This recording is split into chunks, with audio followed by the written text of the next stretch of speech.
มันเบิดบ่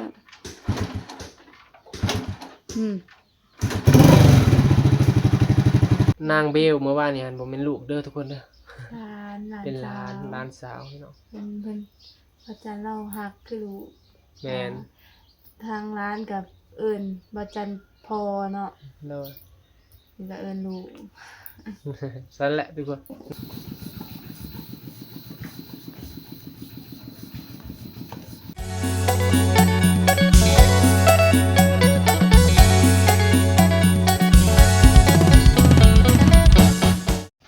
กราบทักทายสวัสดีเพื่อนพี่น้องเนาะมื้อนี้บ่าวจันก็สิได้เดินทางกลับอัตตปือกับภรรยาพี่น้องเนาะแต่ว่าสิกลับแบบได้นั่นก็ยังคิดอยู่เดี๋ยวสิขี่รถจักรนี่แหละเดี๋ยวก็สิได้เช็คเบิ่งก่อนพี่น้องเพราะว่ารถมันเดินทางไกลบ่ได้คือคนหูนั่นแหละเป็นยังจังหวะจังซั่นเนาะรถมี2คันซึ่งเป็นรถพ่อเฒ่านี่แหละบ่แม่นรถบ่าวจันเด้อบ่าวจันบ่มีแล้วก็เสื้อผ้าทั้งหลังที่ไปซักอยู่บ้านเอื้อยว่านี่ให้ตู้ซักผ้าซักให้เดินทางไป20กิโลไม่มาเบิ่งรถเนาะสาวหลาจับเกาะให้หน่อยนี่ก็คือรถเนาะอันนี้ก็รถพ่อเฒ่าอันนี้ก็รถพ่อเฒ่าซึ่งรถคันนี้นี่ทางเห็นบ่เห็นมันสิบ่ได้ยินมาไกลๆนะมันพอ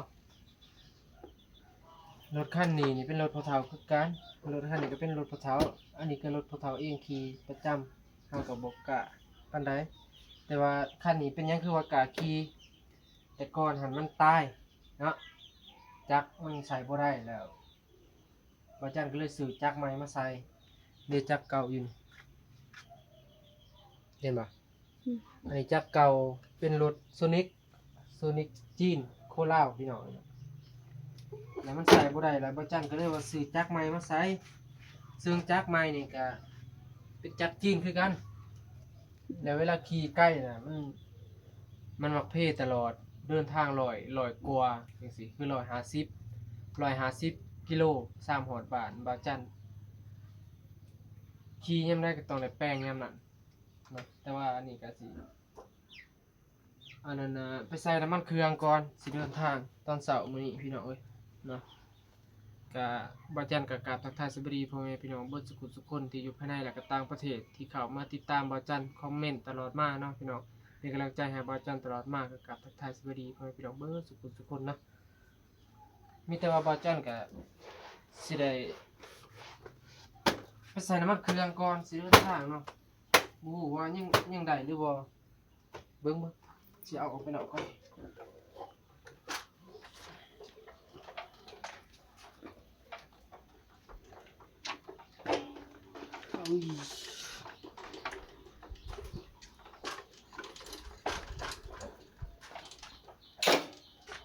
สิลองติดผมก่อนเด้อใส่กระแจติเฮ้ยมีกระแจแล้วบ่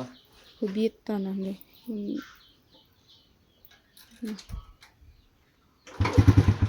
ได้บ่เดี๋ยวไปทางไหนมันเบิดบ่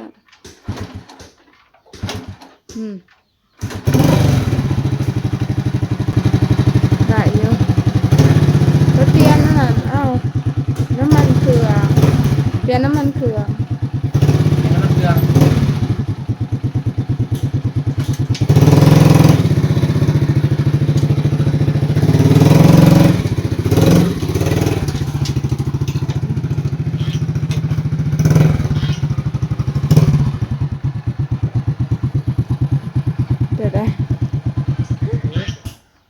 ก็ค่อยๆปั้นแหละ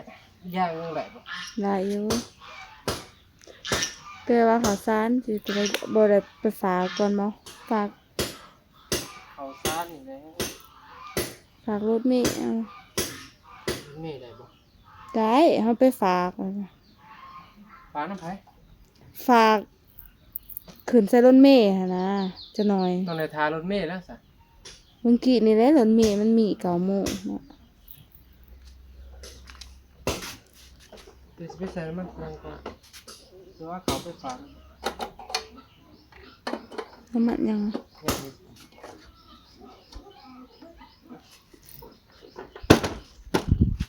ไปขึ้นไปเว้ากันอยู่เทั้งเฮือนแล้วก็บ่จันมีแนวสิเว้าสิบอกให้ FC ได้ฟังน้อยหนึง สบายดีอีกเทื่อหนึงเนาะก็คือบ่จันสิมาบอกกับ FC หั่นแหละเนาะว่านี่ได้ลงคลิปอันนั้นน่ะร้านซึ่งเป็นร้านเด้อทุกคนแต่บ่จันหันได้ว่าลูกย้อนว่าฮักมันแพงมันก็คือลูกคือกัน FC หลายคนว่า ลูกบ่จันเนาะที่จริงแล้วบ่แม่นเด้อทุกคนเด้อเป็นหลานเนาะเป็นลูกของ อ่า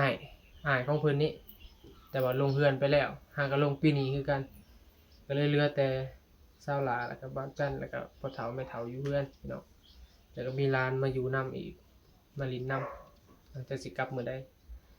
บ่จันสำหรับมื้อนี้บ่จันเองก็สิได้เดินทางกลับพุ่นแหละอัตตปือ ระยะทางก็3ฮอดบ้านก็ประมาณ150พอเฒ่าไปไส แล้วบอกว่าไง จะบอกอะไร แม่นขอมาเลย พอเฒ่ามื้อหน้าเนาะ ดูมา ตอนนี้ก็8โมงแล้วสิได้เดินทางกลับ ส่วนข้าวสารนี่จักสิเฮ็ดจะได้มันตั้งสอบหนึงพุ่นสิได้คนไปฝากอยู่พุ่นแหละ ฝากน้ำรถเมล์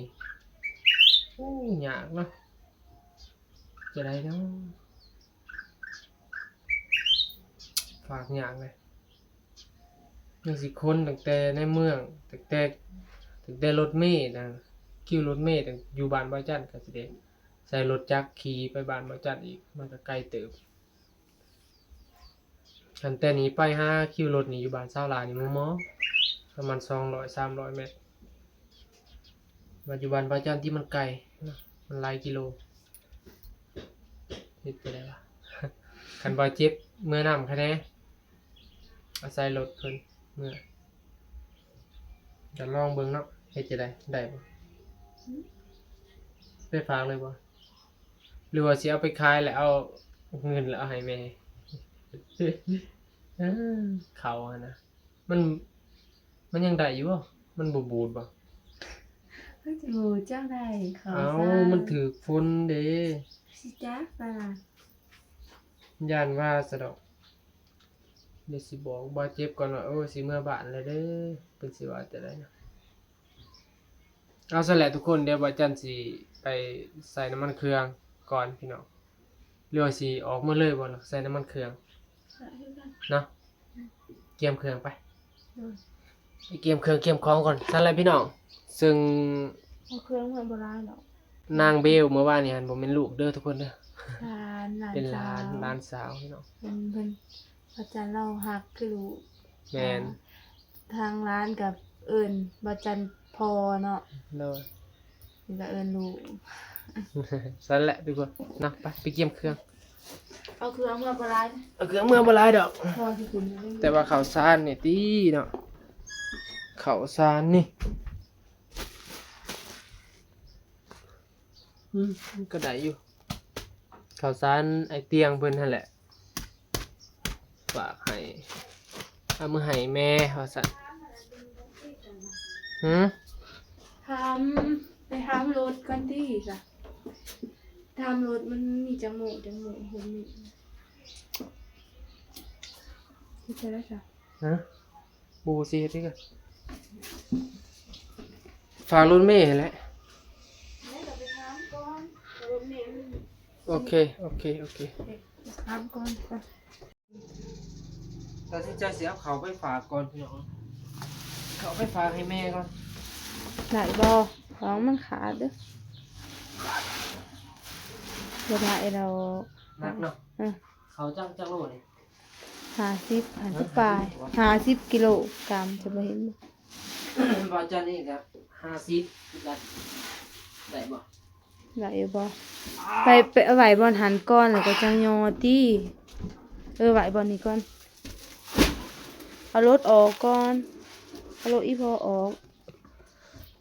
ก็เจอรถมีรถใส่ รถคันนี้บ่ได้บ่คัน ไหวบอเอารถอีพอไป ฮะ เอารถอีพอไป รถคันนี้บ่ได้บ่ ได้บ่ได้คือกันยานมันเกาะใส่หันที่บัดเอาลงนะ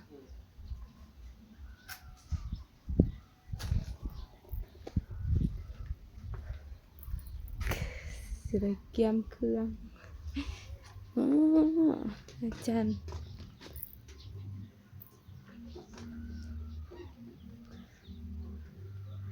บรรยากาศบ้านเฮากับซ้ำบ้านเฮานี่ล่ะอ๋อถ่ายบ่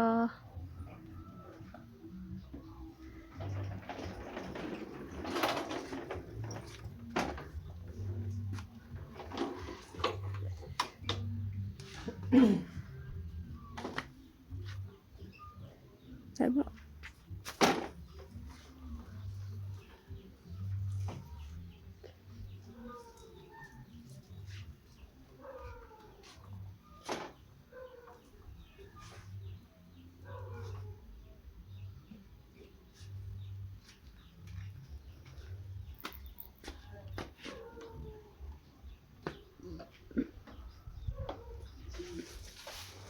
ไหนปะ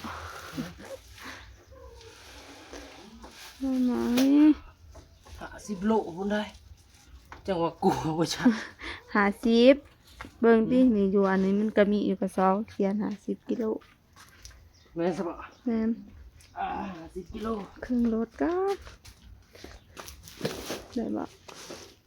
แบบเด้อ มันเสมอกันใช่ปะดิ ไปจะขึ้นรถก่อน เดี๋ยวแปลงกัน ได้บ่ คอยขี่เด้อ ได้บ่ ย่านฝนมันตกข้างทางเลยเขาไม่ตกบายเอาไปเลยบ่จะเอาไปบ่ เงินเด้ เท่าไหรดิ ฮะ เท่าไหร โอ้แล้วอะไรเขาบ่เคยพาเขา โหบ่เคยกัน ได้อีบ่นึง จับ เดี๋ยวไปเอาเงินก่อนหมู่ว่าค่าเขานี่เท่าไหร่ค่าฝากเขา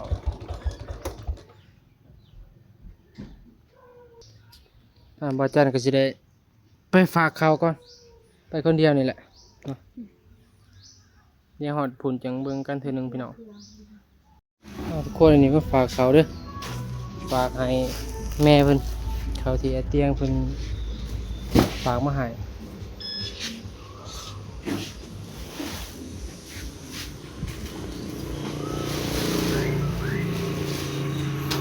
เขียนเป็นหนึ่งได้อ ใช่ครับเครื่องเป็นเชื้อผ้า เป้าใหญ่ๆเลย คือ แม่สาขาน่ะวัวครัวสามัคคีวงเวียนสามัคคีก็ได้ ผู้เวียนเนาะ แม่ ใจใส่เลยครับ เอาต้นเลยก็ได้ต้นทาง เป็น ได้สิใจายเลย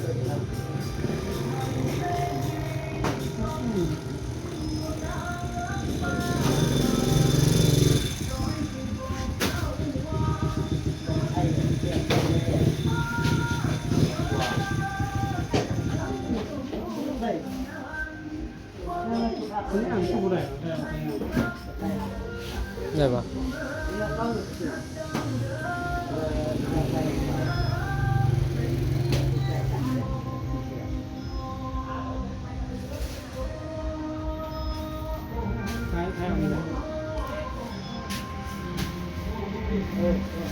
อเคได้ปะเท่าไหร 80 บาท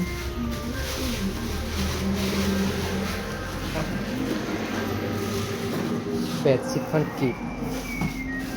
ค่าเขาสอบหนึ่ง ขอบใจเรียบร้อยพี่น้องเนาะนี่คือเขาฝากให้แม่ไม้ไว้เด้ออย่าบุจืงเด้อโอเค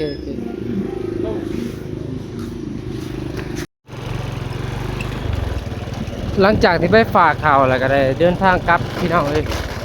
เนาะทางเข้าบ้านกับเปียกคือเก่าฝนทุกมื้อมามื้อนี้แค่แน่มีแดดมีแสงแน่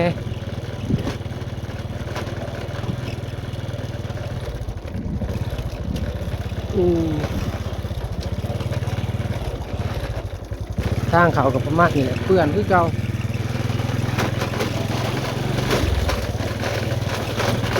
ถ้าให้มีเงินก่อน ระดมการเฮ็ดคอนกรีตเข้าบ้านเนาะก็ประมาณ100 เมตรนี่บ่ว่าสิบ่ได้ให้สามัคคีกันแต่เขาเคยระดมแล้วชาวบ้านเขาบ่ยอมเขาบ่อยากเฮ็ดเข้ามาเปื้อนๆแบบนี้แหละโอ้ย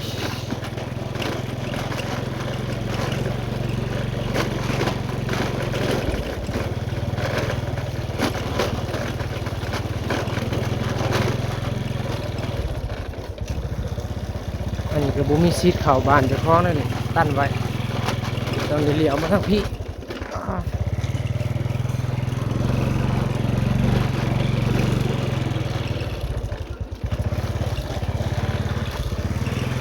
เรียบร้อย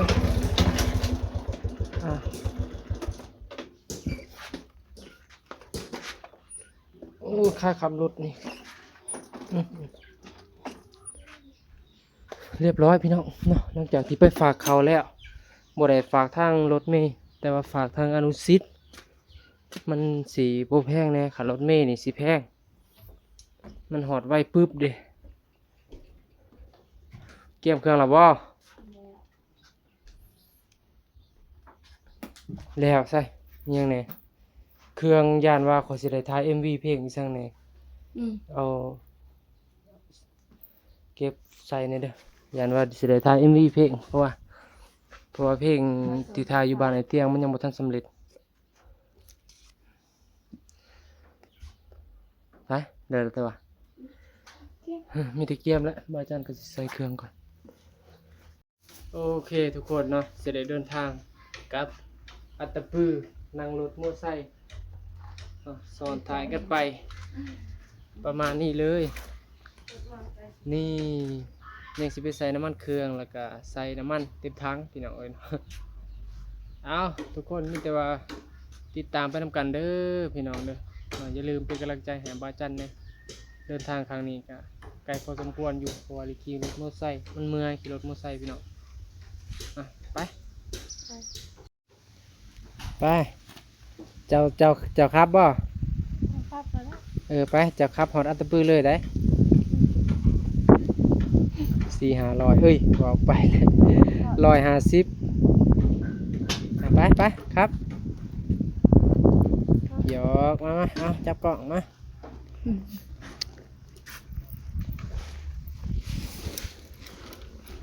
เดี๋ยวนี้บอกประมาณละว่าไปมันก็เกาะแล้วแบบมาทางนี้ร้างคือรสชาติตัวนี้โทรศัพท์อย่างอ่อนวงเกินทีสูบใส่อยู่บ่สูบวิหารเด้อจะสูบฮะสูบวิหารเลยบ่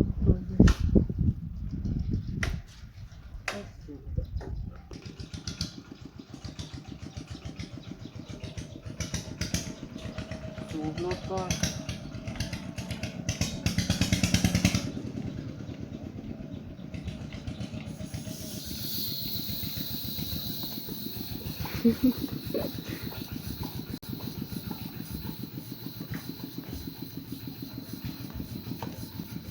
ไปเลยจ้ะ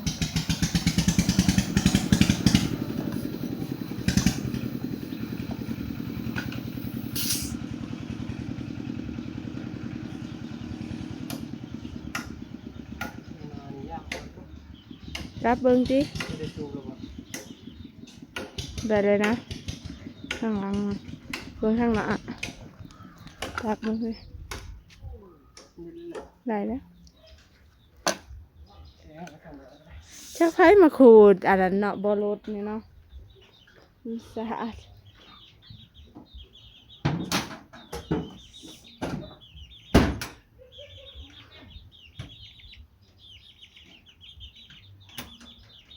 หมด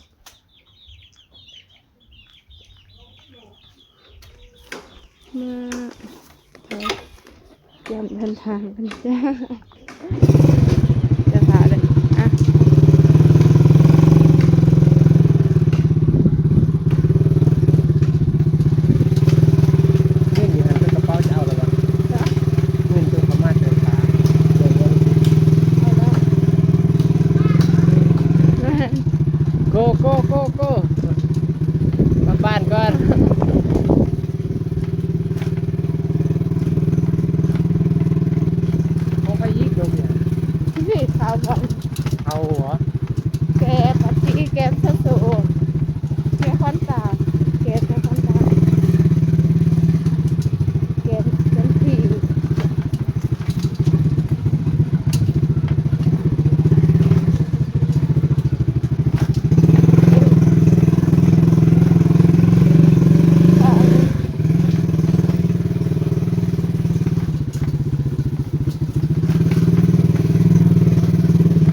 ใส่น้ำมันเครื่องก่อนพี่น้องเอ้ยมีน้ำมันเครื่องกดแล้วจังสิเดินทางต่อ ซื้อแม่เพิ่น ฮะ ซื้อแม่เพิ่น ซื้อโลดแม่ขอจังไปใส่บ่เห็นจ้ะเดินทางประมาณ100 ปลายพุ่นเลยพี่น้องเนาะจังพอกันอยู่พุ่นพี่น้องเอ้ยเนาะหลังจากใส่น้ำมันเครื่องแล้วว่าจันก็สิได้กลับกันเด้อพี่น้องเนาะมีแต่ว่าสิอัปเดตระหว่างการเดินทางเนาะให้ทุกคนติดตามไปนํกันพี่น้องเอ้ยเนาะน้ำมันก็สิใส่ประมาณเต็มถังพี่น้อง เต็มถังก็สิตกอยู่ประมาณแสนประมาณนี้แสนปลายแสนกว่าพี่น้องเนาะแสนกีบแหละมีแต่ว่าเราติดตามไปนำกันเนาะสำหรับคลิปนี้บ่าวจันก็สิขอตัวลาไปก่อนสวัสดีเด้อ